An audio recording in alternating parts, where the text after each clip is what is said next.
Hello po mga kabitik and welcome back to my YouTube channel tutorials. Meron lang akong isi-share sa inyo mga kabitik itong latest version po ng iCafe 8 9.3 version. So meron po akong guide na ginawa po dito mga kabitik para po sa installation po natin. So una po mga kabitik is i-download po natin yung iCafe 8 9.3 installer. Okay, so ilalagay ko lang po yung download link po sa description para pwede nyo po siya ma-download mga kabitik. So ito po yung iCafe 8 9.3 installer po mga kabitik. So open lang po natin. Okay, so hintayin lang natin saglit. And then dito po mga kabitik is ilagin nyo lang po yung password na ibibigay ko po sa inyo. Okay, so type ko lang yung password tapos click login. Ayan. So ito po yung iCafe 8 installer console po natin mga kabitik. So meron po itong mga application na pwede nyo pong ma-install. And then ito po yung Windows Image at saka yung server ISO po natin. So pwede nyo po siyang ma-download mga kabitik from Google Drive. Ayan, so select nyo lang po yan para makapag-download po kayo ng image at saka itong server ISO natin. So, yung next step po natin is i-install po natin yung iCafe 8. So, click lang po natin tong logo mga kabitik para makapag-install po tayo ng iCafe 8 9.3 version. So, click lang po natin. Dito po mga kabitik, meron po tayong installation guide para po sa disk server po natin. So, bago po tayo mag-install po ng iCafe 8 9.3 version or mag-upgrade, so we suggest po na mag-reformat po kayo ng disk server tapos gamitin nyo po itong Windows 10 server ISO po natin para sa server. Okay, so recommended ko po ito sa inyo mga kabitik na ito po yung gamitin nyo po na Windows para sa server nyo po.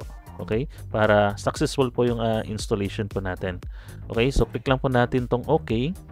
And then dito naman po pinaka-importante po ito mga kabitik, dapat yung installation path po natin ng iCafe 8. So dapat naka-set po siya sa C drive, program files, tapos iCafe 8. So click lang po natin tong OK. And then click lang po natin tong next. Tapos next po tayo. So dito is dapat naka-static na po yung server nyo po. So click lang po natin next. And then lagay nyo lang po dyan admin. Tapos click next. So ito po yung installation path po ng iCafe 8. So click lang po ito. Tapos punta kayo dito sa this PC. Dito sa C drive, program files. Tapos click lang po natin OK. So dito is palitan lang po natin tong naka-incheck ng iCafe 8. Okay, so wag po kayo magkamali po dito mga kabitik. So make sure po mga kabitik na nakaset po siya dito sa C drive, program files, iCafe 8 folder. Okay, so click na po natin tong next. So hintayin lang po natin na matapos po siya na mag-install po mga kabitik. Okay.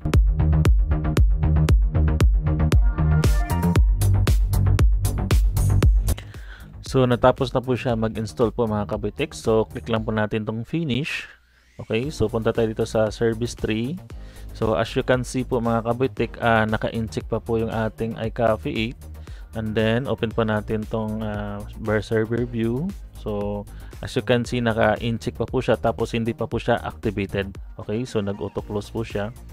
Open lang natin ulit. So hindi pa po siya activated, and then close lang po natin. So ngayon po mga kabitik, yung next step po natin is activate po natin yung iCafe 8 9.3 version. Okay, so dito po sa iCafe 8 console po natin installer mga kabitik, so click lang po natin tong activator button. Okay, so dito po is meron po tayong key activator. So lagay ko lang po yung key activation ko dito. Ayan, so ito po yung key activator po mga kabitik. So copy paste ko lang, and then balik po tayo dito sa key activator po natin. Ayan. So, paste lang po natin dyan yung key para ma-activate po natin yung iCafe 8 9.3 version. Okay? So, pag gusto nyo po ng key activator po mga kabitik, mag-message lang po kayo dito sa aking Facebook page para mabigyan ko po kayo ng key activator. Okay? So, pag na-paste nyo na po yung key activator nyo po dyan, so click nyo lang po itong activate button. Okay? Tapos, hintayin lang po natin na matapos yung activating.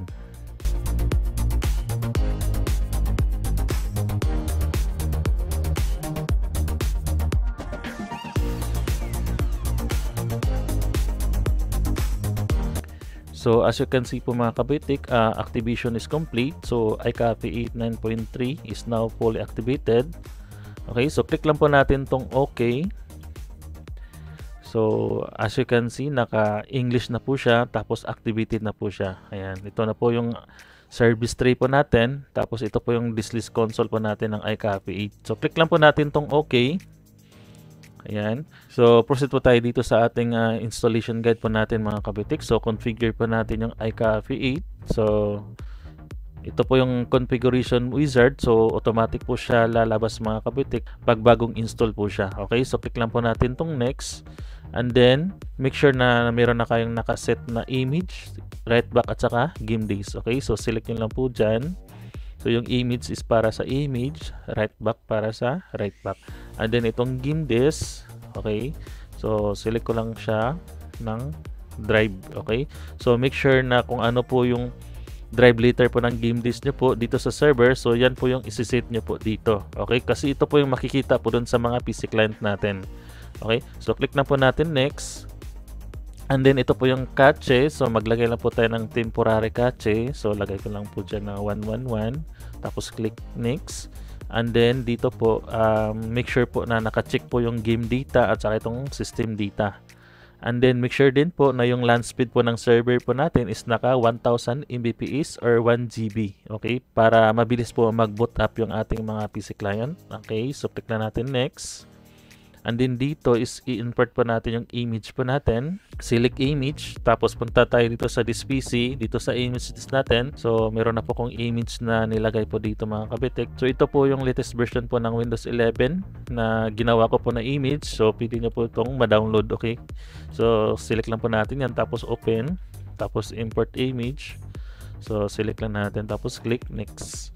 Okay, so dito is mag-generate po tayo ng clients kung ilang clients po na meron kayo. So click nyo lang po itong generate client button, tapos maglagay po kayo ng number of clients. So example, 10 clients. And then, lagay nyo po yung IP address po ng mga clients. Okay.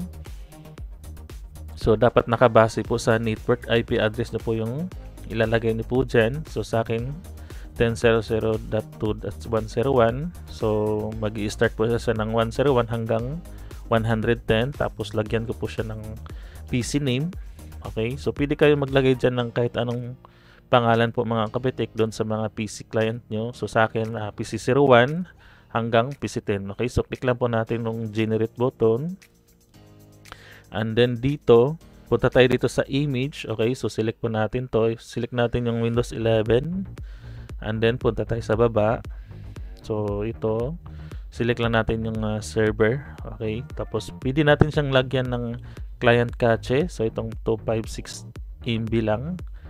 And then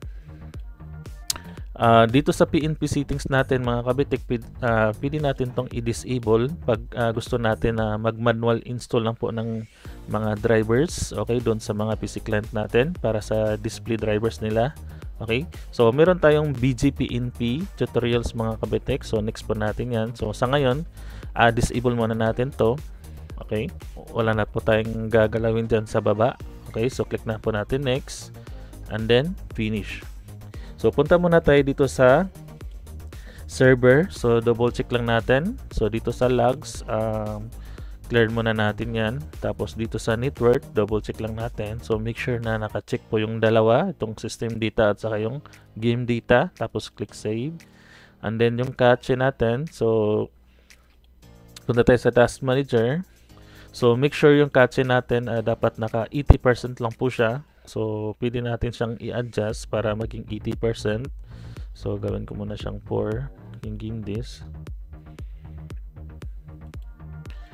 Yan, so 2.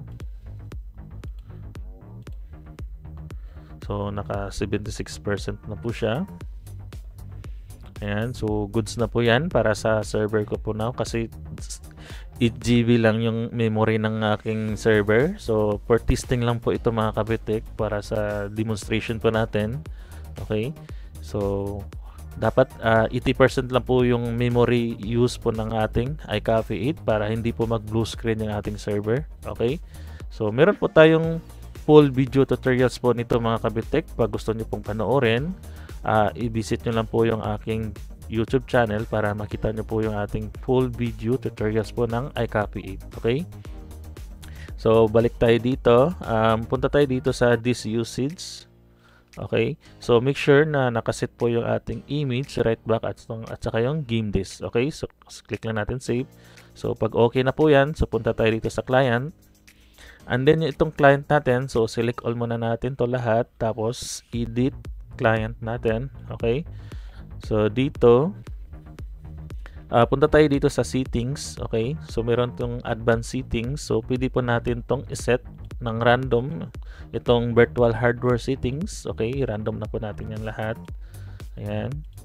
So ito po yung additional features po ng iCafe 8 9.3 version. So dito naman po meron po tayong virtual security settings. So enable po natin yung virtual secure boot. Okay, so enable po natin yan. At saka itong virtual TPM 2.0 at saka HBCI. So usually ito po talaga yung kailangan natin doon sa Valorant, kasi ito po yung nire-required po talaga ng Valorant, dapat naka-enable po yan. So enable na rin po itong kernel DMing protection. So click lang po natin okay pag na-enable na po natin yan lahat. Okay, so click lang natin finish. So ngayon po mga kabitik, mag-on po tayo ng PC client para matest po natin kung working po ba yung ating image na Windows 11.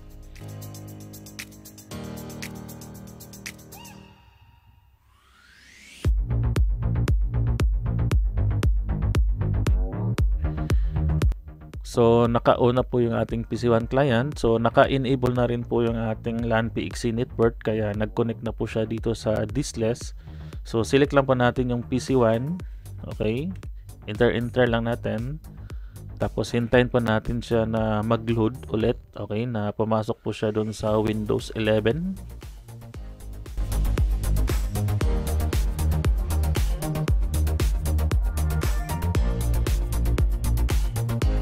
So ayun po mga kabitik, pumasok na po siya sa Windows 11 po natin. So balik na po tayo dito sa server. Ayan. So nag-online na po yung ating PC1 mga kabitik. So remote po natin. Ayan. So yung Windows 11 image po natin mga kabitik, meron na po itong mga application na naka-install. So yung kailangan nyo lang po dito i-install yung display drivers lang po niya. Okay, pag gusto nyo po mag-manual ng install ng display drivers, so pwede nyo po siyang i-super client para makapag-install po kayo ng drivers. Okay, so super client nyo po siya. So proceed muna tayo dito sa next step natin. Okay, so hindi mo na ako mag-i-install ng drivers dito sa PC1. Okay, so ngayon po proceed tayo dito sa step 5 natin, tong BGPNP installation. Okay, so balik po tayo dito sa main console po natin. So dito sa iCafe 8 console po natin, so meron po tayong BGPNP button dito. Ito, offline BGPNP. Click lang po natin yan, and then download nyo po muna itong BGPNP files po mga kabitik. So click nyo lang po itong click here button para mapunta po kayo dun sa Mediafire. Okay, so meron tayong instruction po dito. So download BGPNP files from Mediafire, tapos make sure na nakaset po yung image disk drive liter nyo po to I. Okay, so sa akin naka I na po yan. Ayan, make sure na naka drive liter I po yung image disk nyo po. Okay, so and then yung BGPNP file zip at saka yung iCafe 8 console, so dapat nakalagay po siya sa iisang folder lang. Okay, so click na po natin itong okay. So ito po yung Mediafire po natin. So pili nyo po siyang i-download itong BGPNP po dito. So medyo malaki po yung files niya, nasa 4.4 gig. Okay, so yan po yan. So sa akin naka-download na po ako mga kabitik. So meron na po akong BGPNP files po dito. So nasa loob po siya ng isang folder. So pwede na po natin siya i-activate or i-enable po natin yung BGPNP file. So bago pa natin i-activate yung offline BGPNP, so lagay nyo muna itong code key para mag-activate po yung BGPNP files. Okay, so ibibigay ko po yung code key. Mag-message lang po kayo dito sa aking Facebook page para mabigyan ko po kayo ng code key. Okay, so lagay nyo lang po dyan yung code key BG. Ayan, so pag nalagay nyo na po yung code key nyo po dito sa BGPNP, so click lang po natin tong enable button. Okay, so magi-install po siya ng BGPNP. So hintayin lang po natin mga kabitik na matapos po siya mag-install. Okay, so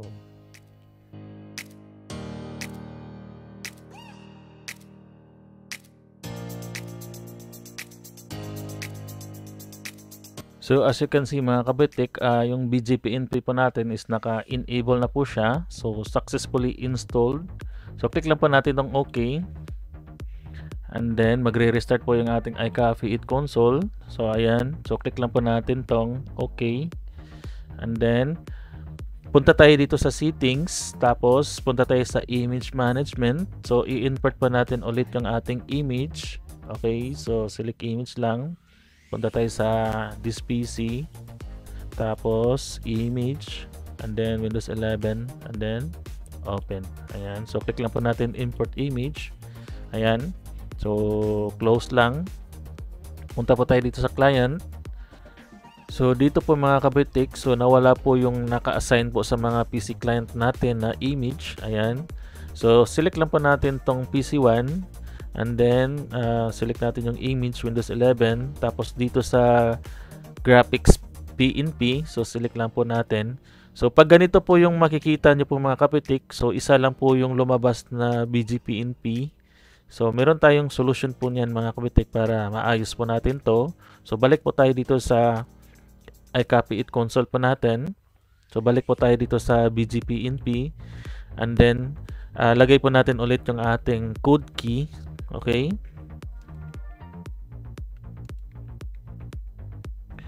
Tapos click po natin tong BGP-NP fix, okay? Para maayos po yung ating BGP-NP. Okay, so click lang po natin to. Tapos hintayin lang po natin mga kabitik. Mabilis lang po ito.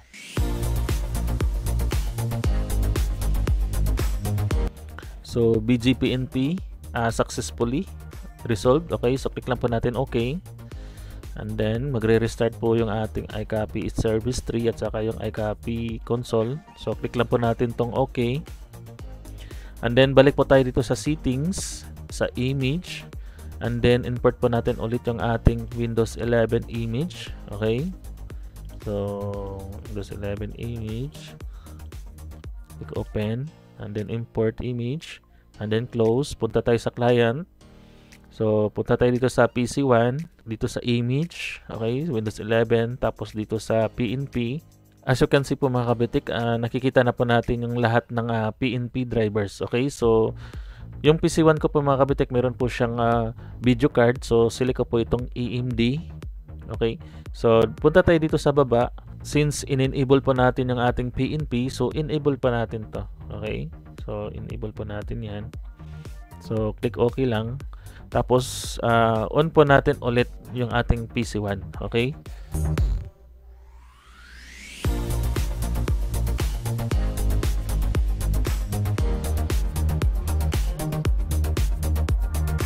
So, nag-open na po yung ating PC1 mga kabitik. So, balik po tayo dito sa ating server. So, nag-online na po yung ating PC1. So, remote po natin ulit mga kabitik. So, punta po tayo dito sa this PC mga kabitik. So, check pa natin yung drivers kung meron na po ba siyang drivers na naka-install. Ayan. So, as you can see mga kabitik, andyan na po yung drivers po ng aking video card na RX 580. Ayan. So, yan po yung advantage po ng offline BGP-NP po mga kabitik. Hindi na po natin kailangan na mag-install ng drivers sa image. Okay. So, dito na lang natin isi-set dito sa iCopy It console kung ano po yung drivers dun sa mga PC client natin. So, advantage po ito dun sa mga naka-chapsuy. So, pwede po natin siya magamit, okay? So, itong BGP-NP po mga kabitik, optional lang po ito mga kabitik pag gusto nyo po itong gamitin, okay? Pwede naman po kayo mag-install po ng manual ng display drivers dun sa mga PC client at pwede rin po itong gamitin itong BGP-NP. So, nasa inyo po yun mga kabitik. Ayan. Ganun lang po kadali i-set up yung BGP-NP po mga kabitik. So, ngayon po mga kabitik, mag-try po tayo ng isang PC. Bali, dalawang PC po yung demonstration natin ngayon. So, open ko yung PC2 para makita nyo po. Okay, so punta muna ako sa PC2.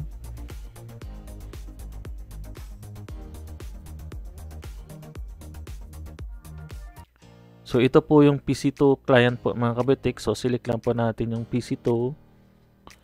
Ayan. Enter lang. And then, hintayin po natin na pumasok po siya soon sa Windows 11 OS. Okay.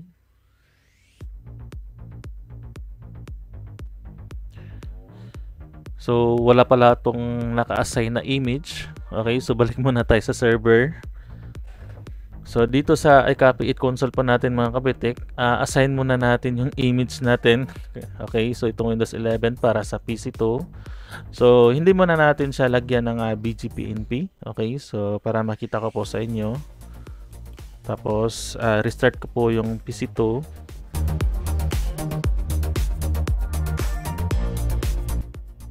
So, pumasok na po yung ating PC2 mga kabitik sa Windows 11. So, balik po tayo sa server. So, nag-online na po yung ating PC2 mga kabitik. So, remote na po natin siya ulit. So, punta muna tayo dito sa this PC, sa Manage, and then Device Manager. Tapos, check po natin. Okay. So, as you can see po mga kabitik, wala po siyang naka-install na graphics display. Okay. So, close po na natin yan. Tapos, punta tayo dito sa iCopy It console. And then, punta tayo dito sa Graphics PNP. So, select po natin tong EMD kasi yung video card ko po niyan is EMD. And then, punta tayo dito sa baba. So, wag nyo pong kalimutan na i-enable po itong PNP settings pag gumagamit po kayo nitong offline BGPNP po natin. So, click lang po natin OK. Tapos, restart po natin yung ating PC2. Okay. So, restart po natin. And then, hintayin po natin mga kabitik na makapasok po siya ulit dun sa Windows 11.